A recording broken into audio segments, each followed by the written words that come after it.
Metre আমরা কিনে দিচ্ছি, গ্রাহক মিটার নিজেরা কিনে দিচ্ছে, তারপরে মিটারের ভাড়া দেওয়া লাগে প্রতি মাসে। আবার ডিমান্ড চার্জ, পাশাপাশি একটা ট্রান্সফরমার চুরি হয়ে গেলে তার মূল্য সে গ্রাহকদেরকে দিতে হবে, তা না হলে পরবর্তী সেখানে ট্রান্সফার পাবে না। যদি প্রথমবার চুরি হয় অর্ধেক টাকা দিতে হবে, দ্বিতীয়বার চুরি হলে সম্পূর্ণ টাকা দিতে হবে।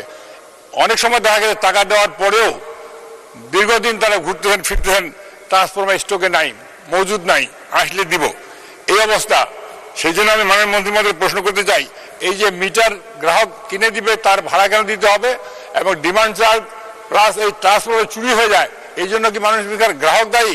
এই ট্রান্সফরমারকে কিভাবে রক্ষা করবেন, কি তালা লাগাবেন, কি ম্যাগনেট লাগাবেন যেন চুরি না হয়, সেই ব্যবস্থা করতে পারলে ভালো। কারণ ট্রান্সফার হলো এমন লোকালয়ের বাইরে, যেখানে লোকালের মধ্যে যদি ট্রান্সফার থাকে তাহলে এক কথা, সেই ট্রান্সফারগুলো রক্ষা করার জন্য গ্রাহক কেন ক্ষতিপূরণ বা ট্রান্সফার টাকা দিবে, এটা মাননীয় মন্ত্রী মহোদয়কে আমি জিজ্ঞাসা করতে চাই। পল্লী বিদ্যুতের জুলুম থেকে আমার গ্রাহকরা সেবা পাবেন কিনা। পাশাপাশি একটু আগে আমাকে ফোন করে একটা মানুষ এখনই, আমি বলে পরে, উনি বলছেন যে আমি ডোমেস্টিক আমার বাড়ির লাইন, আমার এই মাসে বিল আসছে 10,000 টাকা, এইরকম ভূত্র বিল মাননীয় স্পিকার।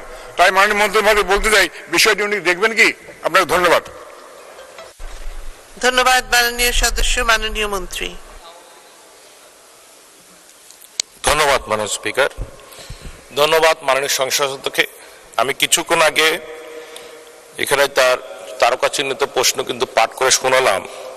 গ্রাহক সেবার মান উন্নয়নের জন্য অভিযোগ দাখিল, বিভিন্ন তথ্যের প্রাপ্তির বিষয় একটা ফোন নাম্বার দেওয়া আছে। আমি মনে করি যে আপনি আবারও যদি ভুলে গিয়ে থাকেন, আমি আবারও উচ্চারণ করি ফোন নাম্বারটা 16899।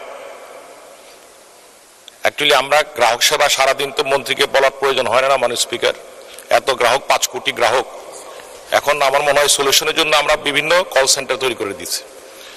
আপনার যে গ্রাহকরা আছেন তাদেরকে যদি আপনি যখন যান এলাকায়, তখন যদি তাদেরকে বলেন যে এই নাম্বারে ফোন করে তার কমপ্লেনগুলি জানালে আমাদের জন্য সহজ হবে সেগুলো পূরণ করার জন্য, দেখার জন্য।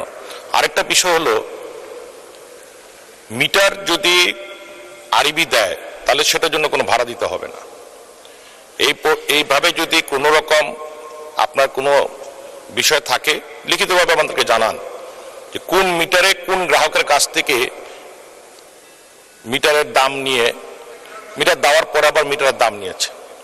সুতরাং ভাড়া দিতে হবে সেগুলো যে সকল মিটার আরবি নিজের অর্থে দিয়ে দিচ্ছে, আর যেগুলো কিনে দিচ্ছেন সেটার জন্য আপনার ভাড়া দেওয়া লাগবে না। এবং সেটা যদি হয়ে থাকে, এই যে আবারও বললাম কমপ্লেন সেন্টার আছে, আপনি সেখানে ফোন দিতে পারেন।